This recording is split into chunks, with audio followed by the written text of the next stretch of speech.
Okay तो आज हमारा टॉपिक है रेंट फ्री अकोमोडेशन। यानी ये हमें पढ़ना है पर्क्स में से। एम्प्लॉयज को बहुत सारे पर्क्स मिलते हैं, उसमें से एक उसको पर्क मिलता है, that is rent free accommodation. इस टॉपिक में हमें बहुत सारी बातें साइमल्टेनियसली याद रखनी है। अब आसानी के लिए मैंने आपको एक प्रोसीजर यहां दिया है जो हमें समझना जरूरी है। जब भी हम रेंट फ्री अकोमोडेशन पढ़ने की कोशिश करते हैं या इसको समझने की कोशिश करते हैं तो कुछ चीज़ों का ध्यान रखना ज़रूरी है इससे पहले कि हम इसकी रूलिंग को याद रखें। सबसे पहला जो स्टेप है, आपको पहले देखना है नेचर ऑफ एम्प्लॉयमेंट। यानी जिस बंदे को ये रेंट फ्री हाउस मिल रहा है मालिक की तरफ से, एम्प्लॉयर की तरफ से, उसका नेचर ऑफ एम्प्लॉयमेंट क्या है। नेचर ऑफ एम्प्लॉयमेंट दो ही हो सकते हैं, या तो वो गवर्नमेंट एम्प्लॉय है या तो वो नॉन गवर्नमेंट है। एक बात आपको दिमाग में रखना है कि या एक एम्प्लॉयमेंट जो है, एम्प्लॉयर और एम्प्लॉय की जो रिलेशन है वो गवर्नमेंट एम्प्लॉयमेंट है या वो नॉन गवर्नमेंट है। अब आपका सवाल हो सकता है सर, अब अगर ये गवर्नमेंट है तो हमें करना क्या है, अगर ये नॉन गवर्नमेंट है तो अब क्या करना है।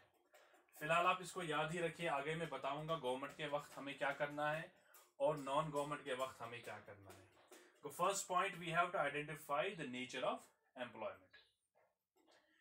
जो ही हमने नेचर ऑफ एम्प्लॉयमेंट को समझा उसके बाद हमें देखना है प्लेस ऑफ रेंट फ्री।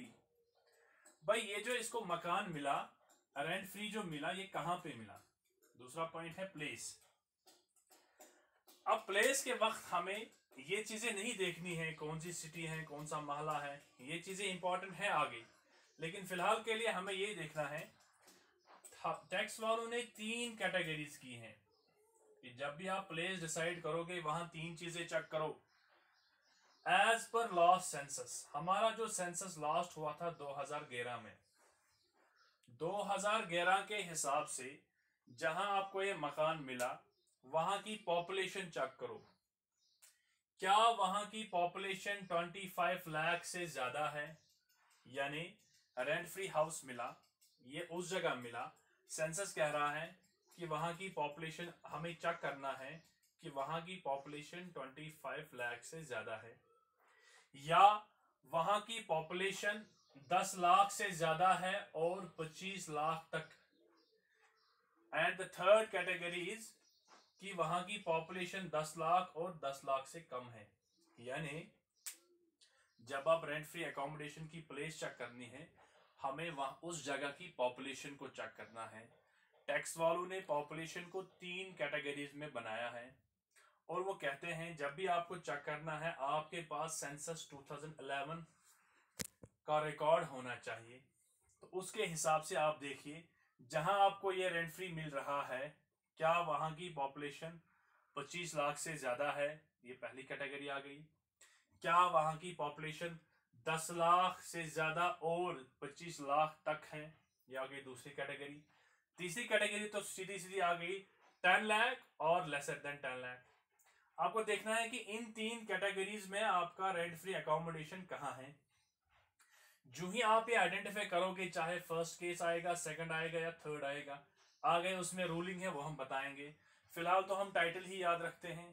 पहला मैंने कहा जब भी आप रेंट फ्री अकोमोडेशन पढ़ोगे ये पर्क है, एम्प्लॉयर की तरफ से एम्प्लॉय को मिल रहा है। पहला स्टेप क्या है, नेचर ऑफ एम्प्लॉयमेंट। पहले देखो ये पर्क गवर्नमेंट एम्प्लॉय को मिल रहा है कि नॉन गवर्नमेंट एम्प्लॉय को, वो तो एग्रीमेंट, वो तो क्वेश्चन के ऊपर लिखा होगा। उसके बाद प्लेस ऑफ रेंट, भाई place of rent free accommodation, भाई आपको जहां मकान मिला कहां पे मिला, टैक्स वालों ने उसको 3 कैटेगरीज में फिट किया, उसकी पॉपुलेशन चेक कर लो। एक, पॉपुलेशन 25 लाख से ज्यादा है कि 10 लाख से ज्यादा और 25 लाख तक है या 10 लाख और उससे कम है, ये आ गई दूसरी कैटेगरी। तीसरा आपको देखना है nature of accommodation. Nature of accommodation, अब इसमें भी 2 बातें आएगी, या तो एम्प्लॉयर को ये मकान अपना होगा ओन्ड, या तो उसको ओन्ड होगा या तो उसने भी हायर लाया है। देखो अकोमोडेशन तो मिल गई, इनकी प्लेस में मिल गई कहीं पे, लेकिन आगे ये सवाल है, कहीं ये एम्प्लॉयर को अपना मकान मत था, उसने एम्प्लॉय को दे दिया, या एम्प्लॉयर ने खुद ही किराया पे लाया मकान, फिर उसने किसको दिया, एम्प्लॉय को। यानी अभी तक जो हमने पढ़ा इसको भी शॉर्ट में बताता हूं। पहली बात, आपको मकान मिल रहा है, पहले देखो आप गवर्नमेंट मुलाजिम हो कि नॉन गवर्नमेंट हो, आपको कहाँ मिल रहा है, वहां की पॉपुलेशन क्या है, वो हमने चेक करनी है। 3 कैटेगरीज मैंने बताई। तीसरा, अब जो अकोमोडेशन आपको मिली, पहले ये देखो ये ओनर को अपनी थी, यानी मालिक को अपनी थी जो आपका एम्प्लॉयर है, या उसने खुद किराए पे लाके आपको दे दिया। तीसरी बात याद रखनी है। लेकिन सबसे इंपॉर्टेंट बात है, ये सारे बातें तब सही है सर पहले बताइए अकोमोडेशन हाउस किसको कहते हैं, क्योंकि हम तो मकान ही देते हैं ना। टैक्स वाले कहते हैं देखो भाई रेंट फ्री अकोमोडेशन नॉर्मली हम कहते हैं हाउस दिया गया, मकान दिया गया, लेकिन टैक्स के हिसाब से मकान किसको कहते हैं, अकोमोडेशन किसको कहते हैं। वो कहते हैं हाउस हो, चाहे फार्म हाउस लिखा हो, चाहे फ्लैट लिखा हो, चाहे गेस्ट हाउस लिखा हो, चाहे मोबाइल हाउस लिखा हो, यहां तक कि अगर होटल भी लिखा हो। होटल को मैं मार्क करता हूं क्योंकि आगे इसमें थोड़ा कॉन्सेप्ट है। ये सारे चीजें अकोमोडेशन आ गई, इन सारे चीजों का माना ही हाउस है। यानी आप ये नहीं कह सकते सर रूल तो हाउस के मुतालिक है, मैं तो फ्लैट में रह रहा हूँ या मैं तो गेस्ट हाउस में रह रहा हूँ। टैक्स वाले कहते हैं कि दीज ऑल मीन्स सेम, हमारे लिए ये सारी चीजें सेम हैं। तो 4 चीजें आपको जहन में रखनी है। एक, नेचर ऑफ एम्प्लॉयमेंट, ये गवर्नमेंट एम्प्लॉय है या अदर नॉन गवर्नमेंट एम्प्लॉय है। प्लेस, इसको जहां मिला वहां की पॉपुलेशन चेक करो। पॉपुलेशन के 3 केसेस मैंने बताए, किस तरह से उसको चेक करना है। थर्ड, नेचर ऑफ अकोमोडेशन, भाई अकोमोडेशन जो आपको मिली क्या वो ओनर एम्प्लॉयर को अपनी थी या उसने खुद किराए पे लाके आपको दे दिया। तीसरी बात, चौथी बात ये है कि अकोमोडेशन किसको कहते हैं, चाहे आपको मकान दिया जाए, फार्म हाउस दिया जाए, फ्लैट दिया जाए, गेस्ट हाउस दिया जाए, या आपको मोबाइल हाउस दिया जाए, यहाँ तक कि आप होटल में भी रहो, तो ये सारी चीजें अकोमोडेशन में आती हैं। ओके, तो अब हम समझेंगे, कोशिश करनी इसकी कि valuation of rent free accommodation. Valuation of rent free, sir अभी हमने जितनी बातें याद रखी, जैसे मैंने कहा कि आपको ये देखना है नेचर ऑफ एम्प्लॉयमेंट, भाई ये गवर्नमेंट एम्प्लॉय है कि नॉन गवर्नमेंट है। फिर प्लेस ऑफ अकोमोडेशन, कहाँ पे इसको दिया गया, वो मैंने कहा वो पॉपुलेशन चेक करनी है। 3 कैटेगरीज मैंने आपको समझाया। उसके बाद मैंने कहा अकोमोडेशन का ये ज़रूरी माना नहीं कि हाउस हो गया, अकोमोडेशन एक ब्रॉडर टर्म है। टैक्स वाले कहते हैं कि फ्लैट हो, फार्म हाउस हो, मोबाइल हाउस हो, यहाँ तक कि होटल भी हो, ये सारे आते हैं अकोमोडेशन में। अब वैल्यूएशन, इन सब बातों को दिमाग में रखिए। अब वैल्यूएशन की ओर आते हैं कि अब हमें करना क्या है, यानी जो हमें न्यूमेरिकल पार्ट में यूज करना है वही हम सीखेंगे। अगर वैल्यूएशन निकालनी होगी गवर्नमेंट एम्प्लॉय की, सबसे पहले बात याद रखिए, गवर्नमेंट एम्प्लॉय जब क्वेश्चन में लिखा होगा तो इसका माना ये हो गया हमारा सबसे बड़ा मसला हल हो गया, हमें ज्यादा सोचने की जरूरत नहीं है। हमें वही से दिया होगा rent fixed by government. Government मुलाजिमों के लिए ये सारे कानून जो मैंने अभी कहे, पॉपुलेशन वगैरह, ये सारी चीजें उन पर ये नाफिज नहीं होते हैं। वही दिया होगा rent free fixed by the government, उनको गवर्नमेंट की तरफ से ही मिलता है कि आपको भाई कितना रेंट फिक्स है लाइसेंस वगैरह के जरिए से। तो इसका माना यह हो गया कि रेंट फ्री अकोमोडेशन में अगर nature of employment government employee है तो हमें ज़्यादा सोचने की ज़रूरत नहीं है, हमें वही से दिया होगा। लेकिन असल मसला है जब लिखा होगा नॉन गवर्नमेंट एम्प्लॉय या प्राइवेट एम्प्लॉय, अगर इसको मिला है रेंट फ्री अकोमोडेशन तो उसमें 2 केसेस हैं। कौन से वाले 2 केसेस? या तो वो अकोमोडेशन मालिक को अपनी है, यानी ओनड है, उसने फिर इसको दे दिया भाई रहो मेरे मकान में, या तो मालिक ने खुद बेचारे ने हायर पे लाई है फिर दे दी किसको, एम्प्लॉय को। अब 2 केसेस हैं, ये देखना है मालिक को अपनी है फिर दे दी, ओनड है या नॉट ओनड। लेकिन ये दोनों केसेस तब हैं जब नॉन गवर्नमेंट एम्प्लॉय हैं, ये बातें यहाँ अप्लाई नहीं होती हैं। अगर ओनड में एम्प्लॉयर है, मालिक को अपना मकान है, अब कैसे पता चलेगा ये 2 कमरों में रह रहा है या 4 कमरों में रह रहा है या एक मकान में रह रहा है, क्योंकि रेंट तो किसी को देनी नहीं है न किसी को लेनी है, खाली इसको फैसिलिटी दी जाती है भाई आप मकान में रहो। लेकिन ये टैक्स के एतबार से पर्क हैं। तो हमें क्या करना है, मैंने पहले ही कहा है कि पॉपुलेशन को देखना है जहां इसको मकान मिला। 3 कैटेगरीज मैंने कही थी। लास्ट सेंसस के हिसाब से क्या वहां की पॉपुलेशन 10 लाख और लेसर देन दैट, या मोर देन 10 लाख और अप टू 25 लाख, या सीधे ही वहां की पॉपुलेशन क्या है 25 लाख। मान लो किसी को मकान हैदराबाद में मिल गया, जाहिर सी बात है वहां की पॉपुलेशन तो 25 लाख से ज्यादा ही होगी। इन 3 कैटेगरीज देखने के बाद चूंकि इनमें से तो एक ही फिट होगी, अगर पहला वाला केस है 10 लाख और लेसर देन दैट, तब इसकी सैलरी में ऐड किया जाएगा 7.5% ऑफ सैलरी। हाँ, अगर दूसरे केस में फिट हुआ तो तब 10% ऑफ सैलरी इसको ऐड होगा। मान लो इसकी सैलरी 1 लाख है तो हम 10,000 ऐड करेंगे, कहेंगे बाबा आपने तो 1 लाख हाथ में लिया, अब 10,000 भी आपकी सैलरी में ऐड होंगे। लेकिन अगर वहां की पॉपुलेशन मोर देन 25 लाख है तो उस सूरत में हमें क्या करना है, 15% ऑफ सैलरी लेना है। यानी इसमें 2 चीजों का ध्यान रखना है, एक पॉपुलेशन कितनी है, दूसरा सैलरी कितनी है। लेकिन अब सवाल यहां पर यह है कि हम सैलरी किसको कहते हैं, यह बात याद रखिए। सैलरी मैं यहां लिखूंगा salary as per rent free accommodation, यानी हमें यह बताना है कि रेंट फ्री अकोमोडेशन के हिसाब से हम सैलरी किसको कहते हैं। ये 2 अलग अलग बातें हैं। एक हुआ हम सैलरी किसको कहते हैं, मैं ये नहीं कह रहा हूं, मैं कह रहा हूं कि रेंट फ्री अकोमोडेशन के वक्त हम सैलरी किसको कहते हैं। ये बात आप नोट कीजिए, आप ये लिखिए, मैं पढ़ता हूं आप नोट कीजिए करते जाइए। Meaning of salary for rent free accommodation. Salary means number 1 basic salary या पे जिसको हम कहते हैं, यहां तक कि वेजेस भी जिसको हम कहते हैं। दूसरी बात dearness allowance if the term of employment so if it enters. Number 3 commission भी इसमें आएगा, bones, fee, value of all taxable allowances या एनी अदर मॉनेटरी पेमेंट। इसी तरह लीव एनकैशमेंट भी इसमें आता है। तो ये बातें सैलरी में आपको इंक्लूड करनी है।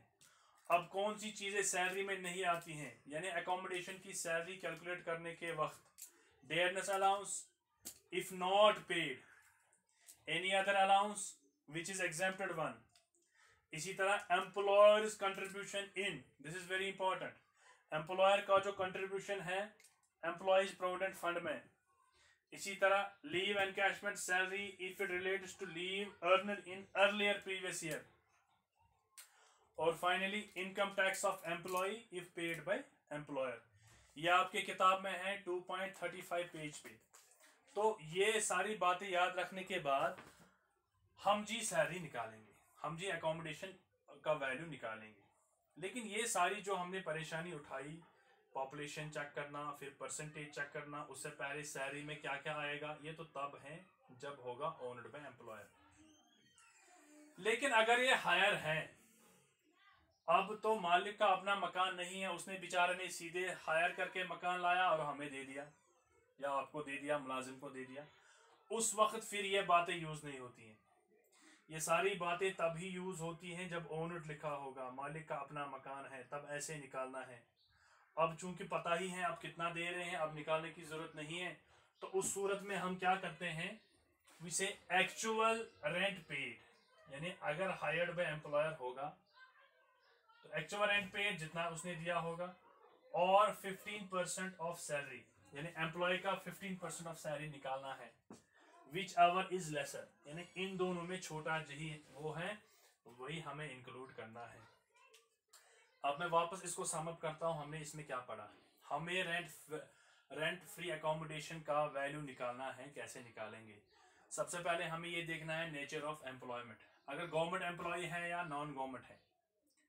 अगर गवर्नमेंट एम्प्लॉय है तो कुछ करना नहीं, ये सारी बातें हमें यूज करनी ही नहीं है, सीधे वही लिखा होगा, गवर्नमेंट ने कितना फिक्स किया है वही लेना है।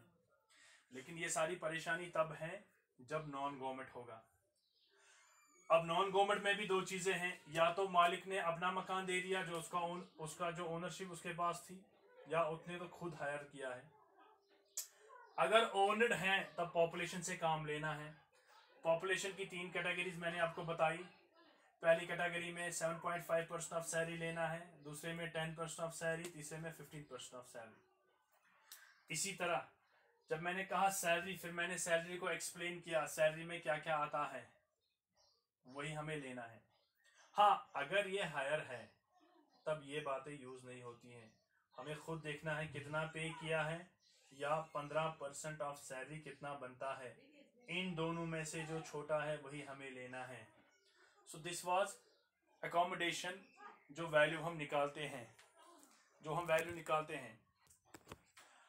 तो चलिए अभी तक जो हमने पढ़ा दैट वाज अनफर्निश्ड। अब जो अकोमोडेशन मिलती है ये तो या फर्निश्ड होती है या तो अनफर्निश्ड। फर्निश्ड हो गया, इसमें आपके पास जो लग्जरीज आइटम्स हैं, आपके सोफा सेट होगा, टेबल होगा, एसी वगैरह सारी चीजें अवेलेबल होगी, यानी अच्छा खासा मकान होगा।